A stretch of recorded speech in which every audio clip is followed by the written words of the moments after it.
marafiki zetu na majirani zetu Waislamu wote wa Tanzania. Nimepokea kwa furaha kuu habari za mwandamo wa mwezi na taarifa rasmi kuwa leo tarehe 10 mwezi huu wa 4 mwaka huu wa 2024 kuwa ni sikukuu ya Eid el-Fitr. Mimi na familia yangu na jimbo letu la Episcopal Anglican Tanzania tunaungana nanyi katika furaha hii kuu ya kuhitimisha Ramadhan. Tunamshukuru Mwenyezi Mungu, muumba wa mbingu na dunia na baba wa wote, kwa kuwajalia Ramadhani njema yenye amani, yenye upendo na matafakari mema juu ya majukumu na mahusiano yetu binadamu kwa Mungu wetu na miongoni mwetu.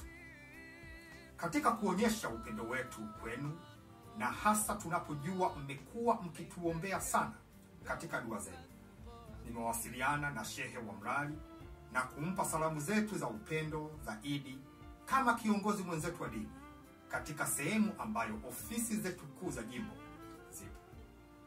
Pia nimewasiliana na Shehe kiongozi wa Mpwapwa na nimetoa zawadi zetu za Idi kwao, ambapo kamati yetu ya jimbo itakabidhi kwao sim tank la Laki5 ili litumike msikitini wa Mpwapwa kwa ajili ya ibada zao.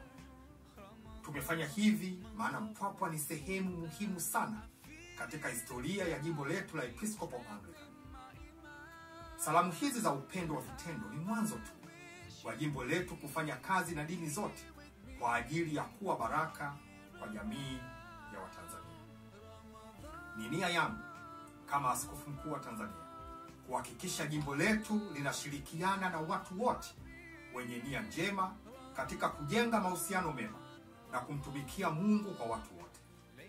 Hivyo, siku zijazo tutashirikiana nanyi katika mambo mengi ya baraka, ya amani, upendo na maendeleo. Niwatakie ibada njema ya Idi na kusherehekea kwema sikukuu ya Idi. Idi Mubarak. Amen.